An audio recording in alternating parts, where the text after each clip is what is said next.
न कोई अध्यक्ष मंत्री रहेगा, न बच्चा प्रवक्ता रहेगा। सब लोग सेवादार बनो, भजन नदी बनो। परिवर्तन सेवादारों से, भजन नदियों से होगा। अध्यक्ष मंत्री वक्ताओं से परिवर्तन नहीं होगा। ये सब बात होगा, वो सब काम चलेगा। पहले का वो आदेश तुम्हारे द्वारा तुमको दिए गए तो तुमने लोगों को बताया कभी? मैं ये पूछने गया कि 2005 में सर्वप्रथम बाबा जी को तुमने ही जहर दिया था और रस्सी में बांधकर पागल ठहराकर गाड़ी में डाल करके तुम रांची ले गए डॉक्टर शैलेंद्र के पास, जो भ्रष्टाचारी दुकानी है। मैं इनका स्पेशल सरकारी डॉक्टर है। ये सोचता था कि ये सरकारी डॉक्टर अगर लिख देगा बाबा जी पूर्तिया पागल तो ये गद्दी जमीन जायदाद सब मुझको मिल जाए। अब इसको गुरु की जरूरत नहीं है, गद्दी की जरूरत है, मान सम्मान पर से। मैं ये भी पूछने गया था, जब तुम्हारा पिता तुमको मछुआ लेके आया था तब तुम एक फटा पैजामा पहन किया था। उस समय टीवी का मरीज हो चुका था, एक फेफड़ा खराब हो रहा था। बाबा जी ने कहा इसकी शादी मत करो, आश्रम पर छोड़ दो।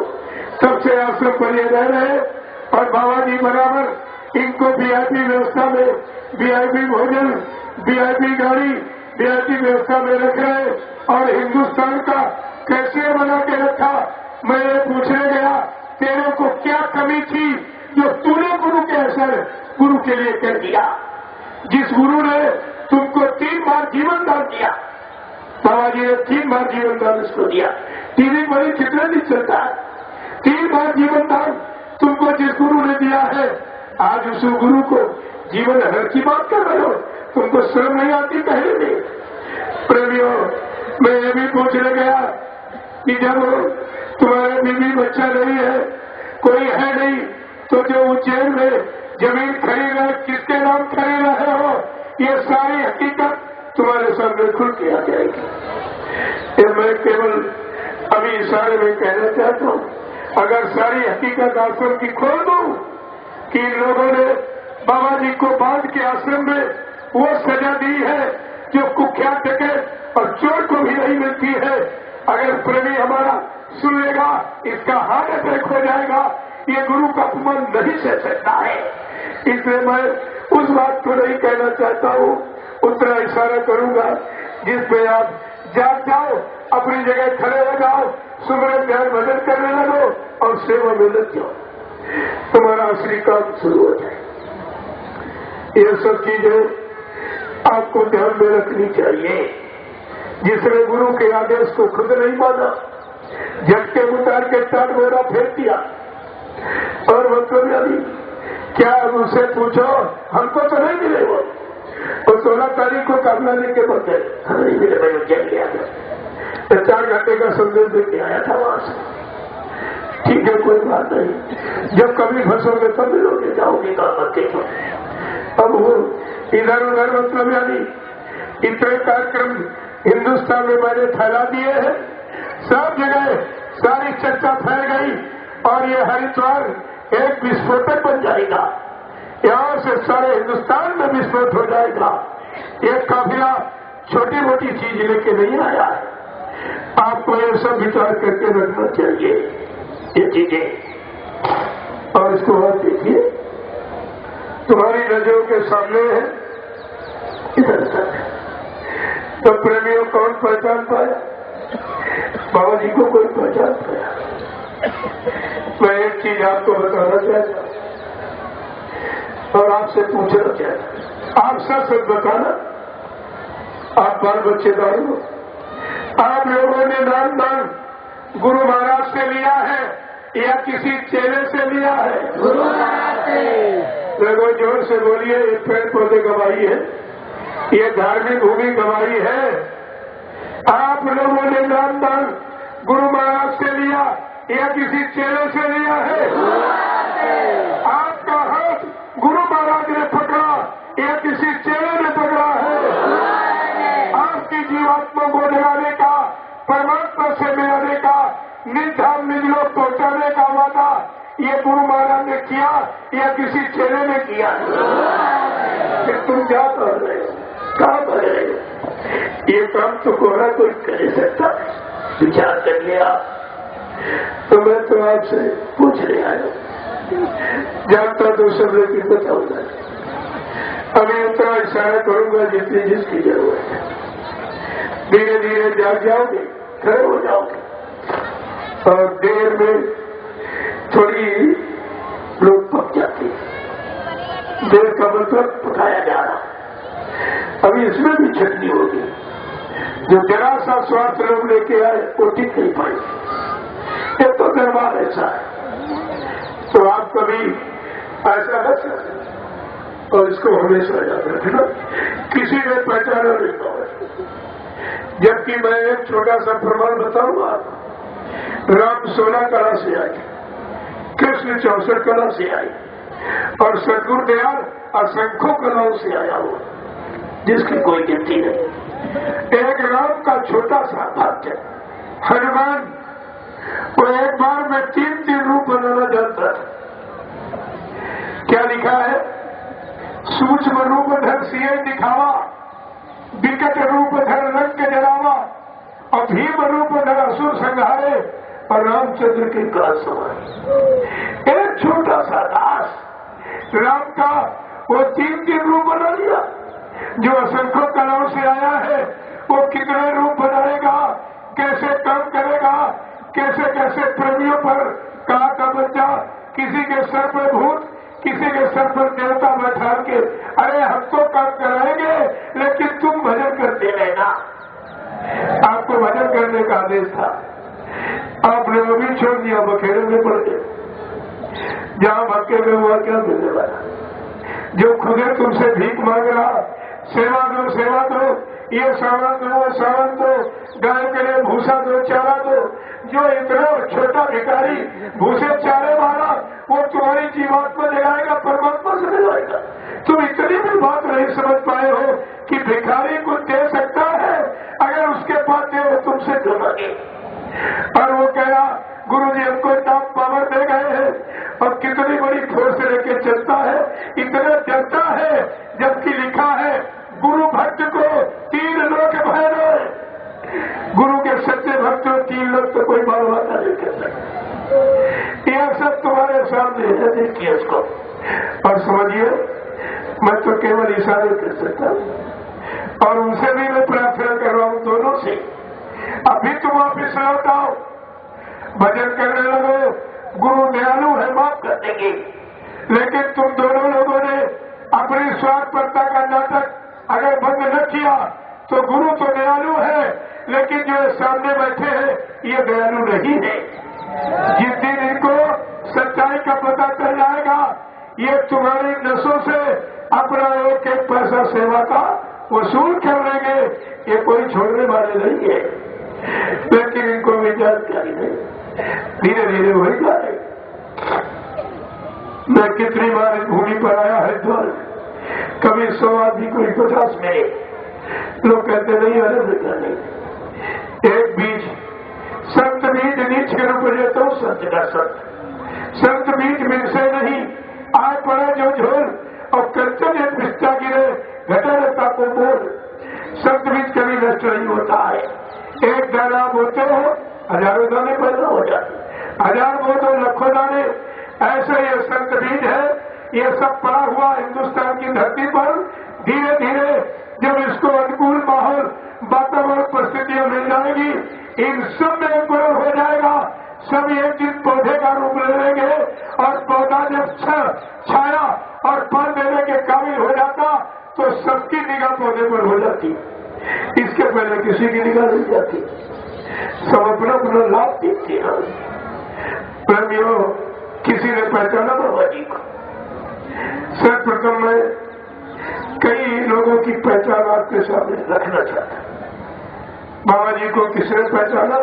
हुजूर पैगंबर मोहम्मद साहब। देखिए, जो आज के 1400 वर्ष पहले उन्होंने अपनी भविष्यवाणी में क्या कहा है?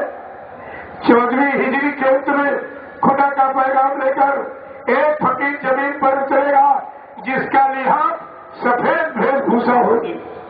और हिंदू कौम का जन्मा फकीर खुदा का नया पैगाम संपूर्ण सारी जात को सुनाएगा। जिस समय वो फकीर अपना हजूम काफिला लेकर कहे दरिया को पार करता हुआ पूरब से पश्चिम तरफ चलेगा, इंसानों में भारी कोहराम मच जाएगा। उस समय हिंदुस्तान की सड़कें काली पड़ जाएगी। 1400 वर्ष पहले मोहम्मद साहब की रूह की तीसरी आंख खुली है, उसी से भूत भविष्य वर्तमान देखा जाता है।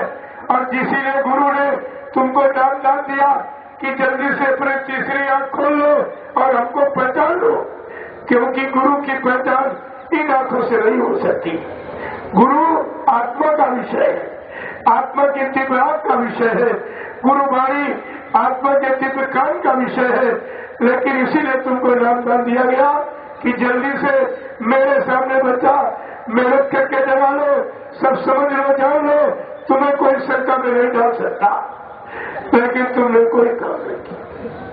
तब वही वीआईपी भोजन मथुरा में जाते थे, वीआईपी भंडारा ढूंढते, वहां फिर मार्केट में घुस गए, सामान खरीदने लगे, गुरु का सत्संग छूट गया।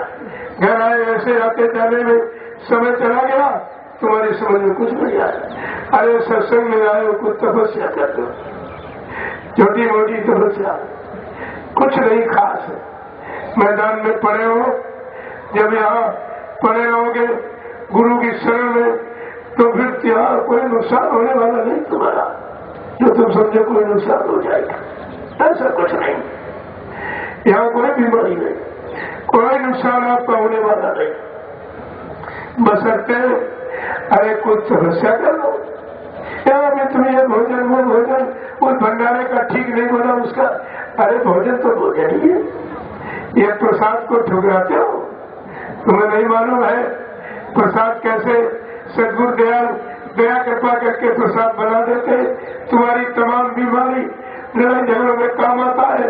लेकिन तुम ये काम ही नहीं करेंगे, न सत्संग सुनोगे, न सेवा करोगे, न भजन करोगे, 3 में से कोई काम नहीं कर रहे हो, तो फिर लाभ कैसे मिलेगा? जैसे आए हो मेला घूम के चले जाओगे, कोई लाभ तुम्हारे हाथ लगने वाला नहीं है। यहाँ दुनिया भर की टीका टिप्पणी देखने आए, अपने जरा गुनाहों को देखो, कितने पाप कर्म करके आए हो। अरे सेवा का एक मौका मिला, सेवा करके इसी भूमि पर पाप कर्मों के उतार के चले जाओ, इससे बढ़िया मौका नहीं है। और उसका एक प्रमाण तुम्हारे सामने झंडा गाड़ दिया गया और कहा इसकी परिक्रमा करके जय गुरु नाम लेकर सारे भूतों को उतार के यहाँ से चले जाओ। ऐसे ये सेवा करके सारे पाप कर्म उतार के चले जाओ, ये सब तुमको समय से इशारा करके बताया जाए। लेकिन तुम्हारी समझ में कुछ नहीं है, कुछ भी करने को तैयार नहीं। ताम शंका संदेह भूल भ्रम यही लेके आए थे, यही लेके चले जाओगे, तुम्हारे हाथ को लगने वाला नहीं है। भीड़ तो मथुरा में कितनी लगाई गई, क्या मिला उससे? भीड़ से कुछ मिला तुमको? भीड़ से शंका संदेह भूल भ्रम बस यही लेके भाग गए हो, क्या मिला तुमको? कुछ नहीं। इसलिए मैं तो एक हनुमान और विभीषण की तलाश करने निकला हूं, मिल जाएगा, लंका का काम हो जाएगा। आप ये क्यों चिंता करते? भीड़ भाड़ से कभी काम नहीं हुआ।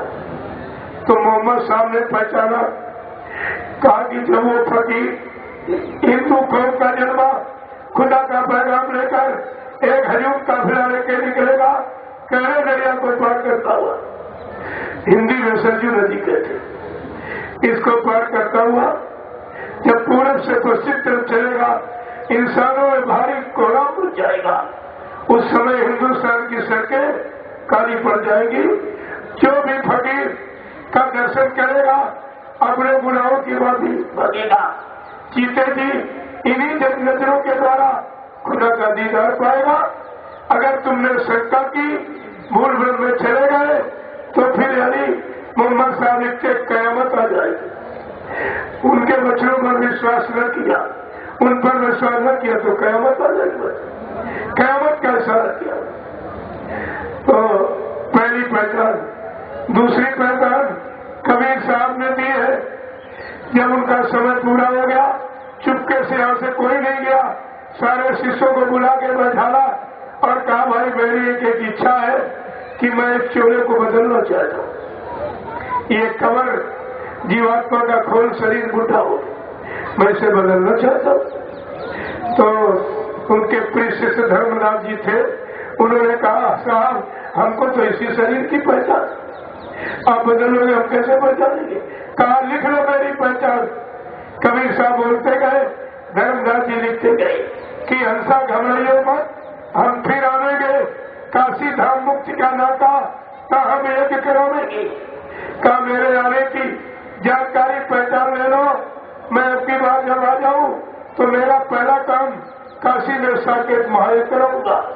बाबा जय गुरुदेव जी महाराज ने 25 फरवरी सन 1979 काशी के दशाश्वमेध घाट रेती में साकेत महायज्ञ करके कबीर की पहली वाणी को सिद्ध कर दिया।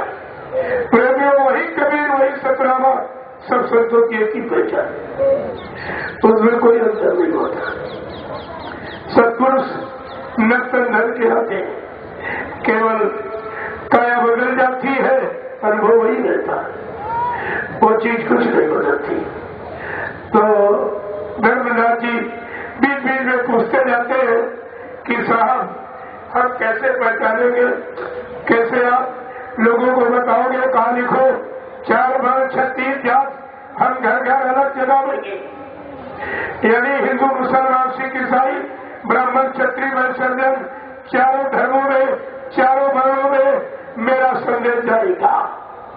और उन्होंने भी कहा अब की जो आया हूं तो कहा अब की जगह जो कोरी चमारा और फिर जो राजन दरबारा, अब की बार आया हूं केवल कोरी चमार 2 जातियों को मैंने उपदेश किया है, और जब अब की बार आऊंगा तो मेरा संदेश राजनीतिक लोगों के पास जाएगा। राजन दरबारा राजनीति में मेरा संदेश जाएगा। बाबा जी ने 24 मार्च सन 1980 अहमदाबाद में दूरदर्शी को जन्म देकर और आपके सामने यह दूरदर्शी व्यवस्था को बनाकर और धर्मनीति में राजनीति की सच्ची शिक्षा देकर सबको संदेश पहुंचा दिया। ये कबीर की दूसरी वाणी सिद्ध हो गई। इसके बाद कहा कि साहब आप किस नाम से प्रचार करोगे, करवाओगे, हम कैसे जान पाएंगे? कहा लिखो गुरु नाम का डंका लेके हम शब्द का ढोल बजावेंगे, गुरु नाम से प्रचार कराऊंगा और शब्द का ज्ञान लेकर मैं नामदार दूंगा, जीवात्मा को ले दूंगा, मैं दोनों काम करने आऊंगा। समाज देश का सुधार मैं जय गुरुदेव नाम से और यानी भावनात्मक नाम से और ध्वन्यात्मक नाम से जीवात्मा को जगाऊंगा, दोनों काम करने के लिए आऊंगा। यह सत्य कि तुम्हारे यहाँ लिखा पड़े और आपकी समझ में कुछ नहीं आया। कबीर साहब पूछते हैं ये प्रचार आप कब कराएंगे? कहा लिखो कोटि जीव को त्रास देख हम डूबत हर्ष बचाएंगे, जब करोड़ों जीव काल के गाल में चले जाएंगे, मार का हिस्सा कतरे और खून खराबा जब शुरू हो जाएगा, मैं शाकाहार का प्रचार करा के एक व्यायाम लगा दूंगा। वो भी आपके सामने बोला, लेकिन तुम समझ नहीं पाए। और वो धर्मनाथ जी कह रहे साहब क्या सब तुम्हारे शिष्य बन जाएंगे, सब तुमको बड़ा गुरु मान लेंगे? कह रहा नहीं धर्मनाथ, आज इसने ही वही हमें पहचानेंगे, सब नहीं पहचाने। एक वाणी सत्य वाणी कभी मिथ्या झूठ नहीं होती, आपके सामने।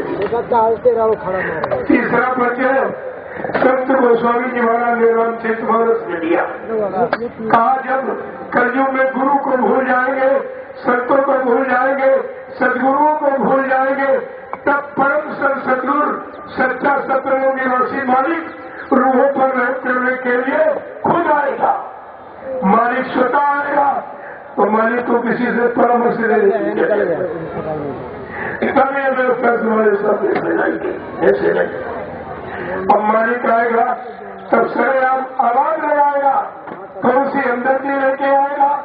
रामचरित मानस में क्या लिखा है? किसन मुख जी वह हो जाही और जन्म कोटि अगना सोच वही। का जब मेरे जीव सामने आके खड़ा हो जाएगा, मैं अपनी दया की दृष्टि डालकर उसके अनंत जन्मों के पापों को क्षय कर दूंगा। टेम्पर उठाना है। ये दया दृष्टि डाल के कोई पाप खत्म कर सकता। तो मैं ये भी नहीं विचार पाया कर पाया कि मेरा गुरु कितना महान, कितना सर्वशक्तिमान, जो हम सब जीवों को अपनी दृष्टि डालकर ही साफ कर रहा है। हमसे प्रत्याश से हम कुछ नहीं करवा रहा। हम लोग किसी काम करने के काबिल भी नहीं है, फिर भी कहते हैं मैं तुमको तुम्हारे घर पहुंचाऊंगा। इससे बड़ी अंदर की भाई कैमरा पकड़ लो। आपने सब भला किया और किसी ने पहचान नहीं पाए। ये 24 घंटे लगे रहे, ये क्या पहचान वालों की देखो लिस्टी है, लेकिन हिंदुस्तान में किसी ने पहचाना और किसी ने समझ। हाँ, एक आवाज मिली है, शायद आपने उनका नाम सुना पड़ा होगा, संत साईं बाबा। साईं बाबा ने बाबा जी को पहचाना। आइए भैया। उन्होंने पहचान बताई। दक्षिण भारत के कर्नाटक प्रांत में श्री गांव में बैठा वो गुप्त संत जिसकी जीवात्मा की तीसरी आंख खुली है, उसने बाबा जी का परिचय दिया है, बाकी किसी ने पहचाना नहीं हिंदुस्तान में। उनका एक फरवरी ग्रैंड था, वो मथुरा गया, कृष्ण जन्मभूमि देखे, रातों रात पहुंच गया और सुबह जब वापसी कर रहा है तो रास्ता वही है, आ गया दिल्ली बाईपास मथुरा मधुबन। जब आया तो देखा पर बाबा जी ने एक छोटे लोगों की खून पसीने की कमाई से नाम योग सागरा मंदिर का निर्माण है। कहाँ पर यहाँ पे ना थोड़ा। जब मंदिर के सामने वो आया, सफेद मंदिर देखा, सही हो रहा है। अब नाम योग सागरा मंदिर तो हिंदी में लिखा था, वो अंग्रेज था, उसने पढ़ नहीं पाया, लेकिन मंदिर की चोटी पर क्या लिखा है, जय गुरुदेव टेम्पल। अपनी भाषा में जब पढ़ा उसको इतना आश्चर्य हुआ, सोच रहा कि मैंने हिंदुस्तान क्या विश्व में भी इस राम का मंदिर नहीं सुना। राम का मंदिर कृष्ण का, हनुमान शंकर का, देवी देवताओं के मंदिर तो सत्य गए, लेकिन जय गुरुदेव मंदिर कभी नहीं सुना। और बाबा जी ने इसलिए कहा था ये अनोखा मंदिर विश्व की प्रथम इमारत है। बच्चा अभी 7 आने काम हुआ है, 9 आने काम बाकी। जिस दिन पूरा मंदिर बनकर तैयार होगा, इसका मेन गेट दरवाजा 21 गुम्बद का होगा, जिसको विश्व के लोग देखने आएंगे। बाबा जी ने कहा इसी मथुरा में, इसी स्थान पर मैं हेलीकॉप्टरों का ताका लगा के दिखा दूंगा। विदेशी आएंगे, इस भूमि को सीधा प्रणाम करेंगे और मस्तक पर चरण रज को मस्तक पर लगाएंगे, प्रसाद समझ के मुंह में डालेंगे, रुमाल में बांध कर अपने देश ले जाएंगे। अभी तो प्रेमी कुछ नहीं हुआ और आपका देश सब काम करने वाला चला गया। ये काम किसी के बस का हेलीकॉप्टरों का ताका लगाना मथुरा में। विचार कीजिए, बेचारा जब वो उसने गाड़ी खड़ी कर दी अंग्रेज ने, क्योंकि उसको बड़ा आश्चर्य हुआ कि जय गुरुदेव टेम्पल नाम कहीं नहीं सुना। अंदर गया तो बाबा जी ने पहले ही हर लैंग्वेज का लिटरेचर, हर भाषा का साहित्य रखवा दिया कि देशी विदेशी कोई आवे, यहाँ के इतिहास में किसी को जानकारी में कोई परेशानी ना हो। वो अंग्रेज था, उसने इंग्लिश एडिशन उठाया।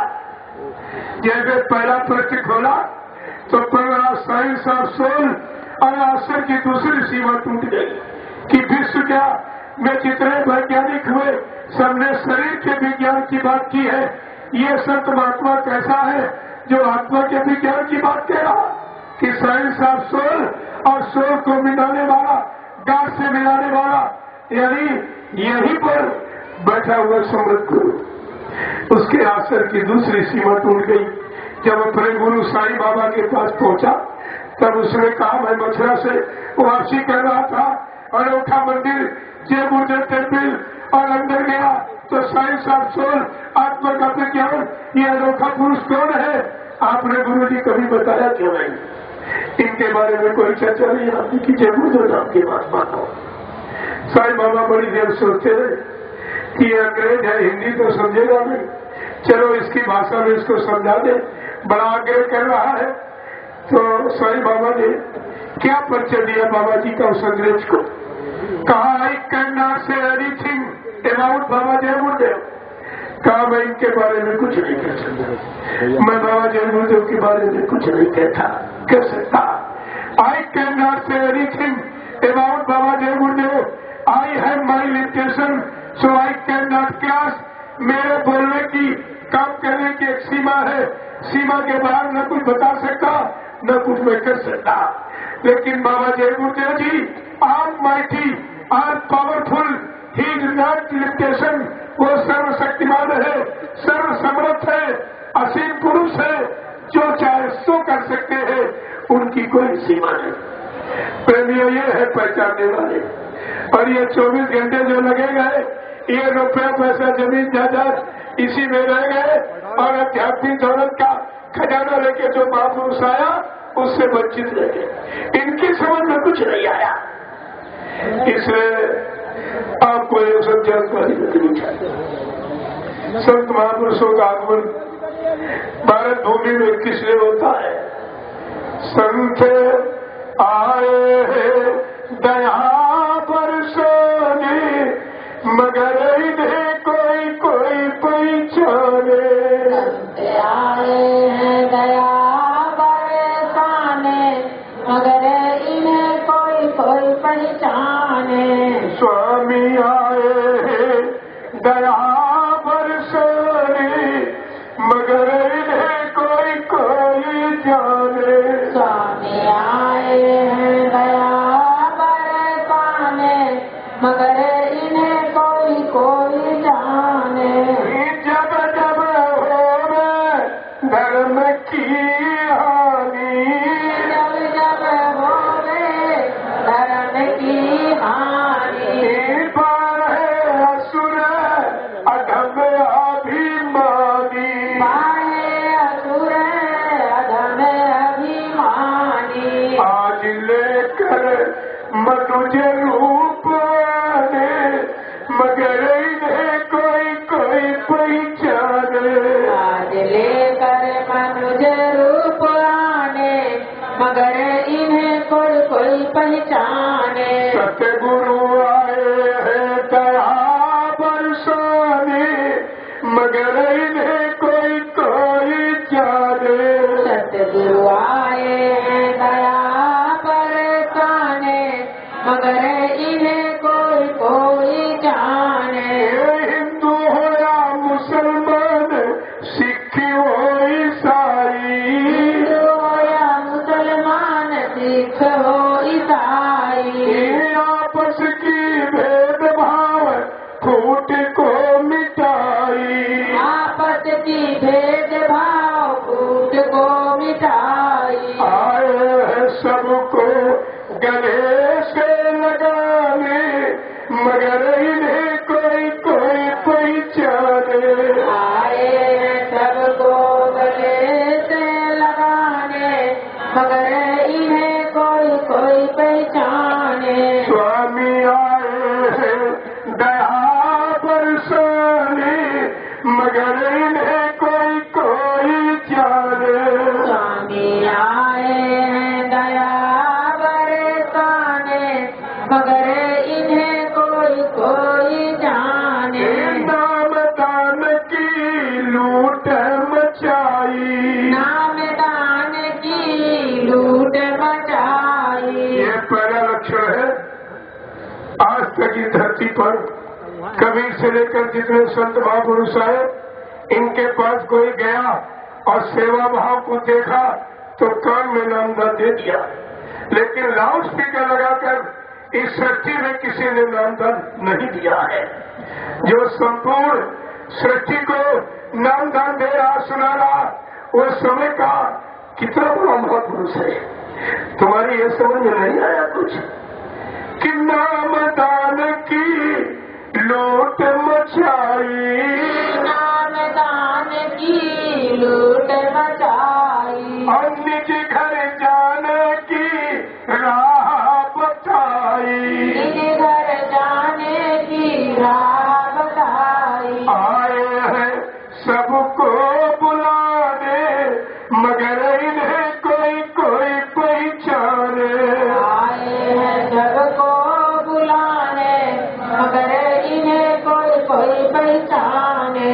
आए हैं सबको लिवाने, मगर इन्हें कोई कोई पहचाने। आए हैं सबको लिवाने, मगर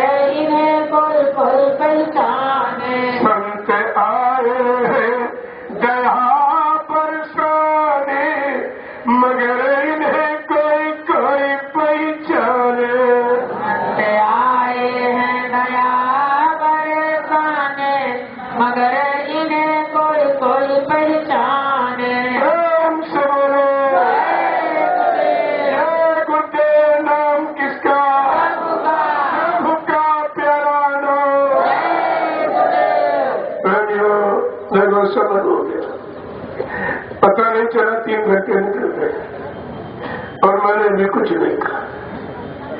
आपसे एक ही प्रार्थना करूंगा, यहाँ आए हो परिवार, बाल बच्चे, खेती दुकान छोड़कर कुछ सेवा करें। कलयुग में सेवा से पर करके तुम सबकी सेवा लेते हो और कर्जा लाद रहे हो। अरे कुछ तो करो, तन की, मन की, धन की, शरीर, इंद्रियों की, वाणी की, तो बहुत सेवा है जो तुम्हारे अनुसार की वो ले लो, लेकिन यह खाली मत बैठना। यह अवसर बार बार आपको नहीं मिलेगा, बार बार जाति बनाने का सौभाग्य आपको नहीं मिलेगा। इसलिए इसको ध्यान में आप रखिए। जब ये सब करना शुरू कर देते देखो भंडारे क्या, इनमें सेवा करो, मुझे अच्छी बात है, लेकिन कोई सेवा नहीं कर रहे, न सत्संग नहीं सुनते, सुनते हम सो रहे, और समझते क्या को देखा जाएगा, कुछ सास हो रहे। अरे तुम सोने ही आए होंगे, तुम पहले भी सोते रहे, आज भी पहले खाते रहे, आज भी खाके ये कर्जा लाद के चले जाओगे, तुमको यहाँ कुछ मिलने वाला नहीं, कुछ भी। ये संत मत है, बहुत 5-7 दिनों का सौदा है, यहाँ करके कुछ पाया जाता है, ऐसे नहीं है। फोकट कमाना या लुटाया जाता है, और जो लूटता है वो ऐसे भर के चला भी जाता। कहा था जो, यानी जो भोजन करने आए भोजन करके चले जाए, सामान लेने आए सामान लेके चले जाएंगे, और जो भक्ति करने आया वो सेवा भक्ति करके चला जाएगा। जिनको भगवान पाने की इच्छा है वो सत्संग करेगा, सेवा करेगा, भजन करेगा, अपने सारे कर्म करके यहीं पर उतार करके चला जाएगा।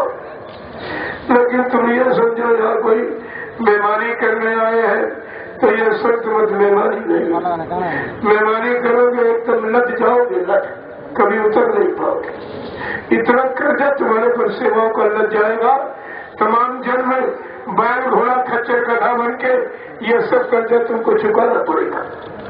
इसलिए इतने भंडारे चलते, अरे कुछ नहीं सब्जी काट दो, कुछ नहीं सब्जी धो दो, अरे पर्वत दो, अब कुछ नहीं तो अगर पत्थर उठा के फेंक दो, ये तो सबसे सरल और सबसे ज्यादा पाप कर्म उतारने की ये कर्म है। जितना गंदे गंदे काम करिए उतनी गंदी सेवा करना उतार दो आप, इससे अच्छा मौका आपको कहाँ मिलेगा। और इसमें अगर चूक गए जाओ 84 में से भटको, नहीं मानोगे तो ये होगा। इसलिए यहाँ आए हो, सत्संग सुनो, सेवा करो और भजन करो, ये तीनों काम करने के लिए आपको बुलाया गया। सीख लो और घर में ज्यादा समझ दे देना, लेकिन यहाँ सेवा जरूर करो, इधर उधर मत ठहरो। ये घूमने फिरने, ये पिकनिक मनाने का स्थान नहीं है, अगर करोगे तो बड़ी कड़ी सजा मिलेगी। बाद में आप मत कहना, यहाँ कोई माफी नहीं। अभी तो आपको समझाया जा रहा, लेकिन कुदरत किसी को समझाती नहीं है, उसका सीधा काम बस एकदम धराशायी कर देगा। जय गुरुदेव,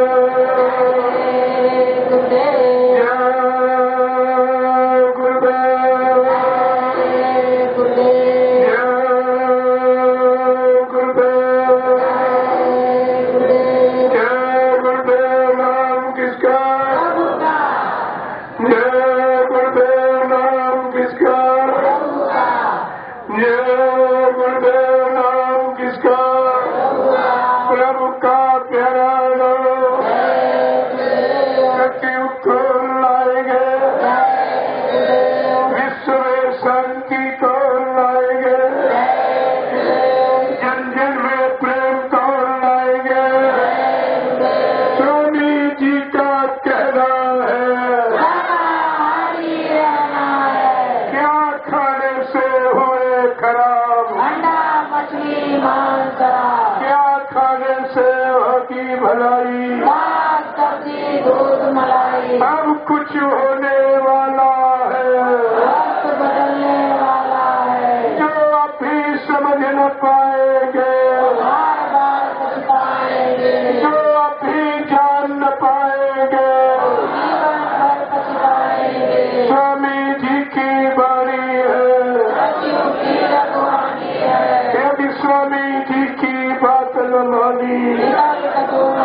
स्वामी जी की बात न मानी।